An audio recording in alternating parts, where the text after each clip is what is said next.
want to bring in Michael Barnes, who's been watching this case really just continue to progress. And Michael, Michael's an attorney. I'm wondering, it took 9 days to get a verdict. And a lot of people thought, what is taking so long? But when we read through those counts, we know there was certainly a lot to assess. What does it tell you that it took this long? You know, I think that it indicates that they had a lot to consider both on the factual side, but also on the legal side. Because in the facts, they had to really get into the head of John Edwards and also into the individuals who gave the money, as well as his staff person, and look to whether there was intent and whether their behavior was willful, and not just the actions, but also whether they intended to break the law.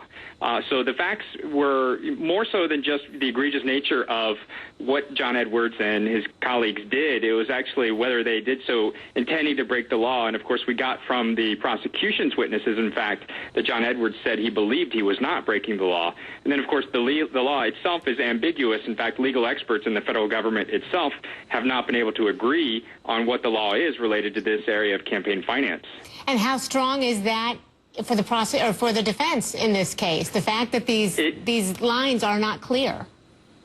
It actually did not arrive to the jury because the judge did not allow for evidence from the defense side to reach the jury, and that would have been testimony from former Federal Election Commission commissioners and the chairman, in fact, who would have stated that under the FEC's interpretation, the donations and the failure to report were not illegal, and therefore that actually went to the question in the case, so that the judge did not allow it in. The jury didn't get that information, so I think that also makes it very hard, and that's what I think could make a guilty verdict in this case very unfair and something that a lot of people need to be concerned about.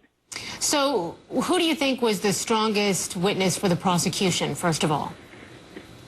For the prosecution, you know, I would have to say it was Sherry Young, the wife of Andrew Young, because she basically provided an excuse for why she and her family took the money, that it wasn't necessarily solely their self-interest, that they were trying to secretly profit off of this set of facts, but rather they were justifying taking the money by the stress that the family was undergoing as a result of having to say that this baby belonged to Andrew Young and not to John Edwards. So she made it somewhat humanized and made them appear less shady overall than Andrew Young did himself.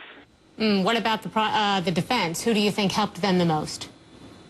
You know, I actually think that on the defense side, they did a really good job in cross-examining the prosecution's witness, Andrew Young, and I think that the strongest piece that came out through that defense cross-examination was that John Edwards told Andrew Young, and I believe that Sherry Young also testified to this fact, that he believed that the payments and the scheme that they were setting up were not illegal. And so that goes to the crucial issue of intent, whether his behavior was willful and whether he willingly accepted these donations knowing that they were illegal. So I think that they did a really good job in cross-examining Andrew Young, and that actually, I think, is a point that the jury likely got stuck on, and might have been why it took so long to come to this decision.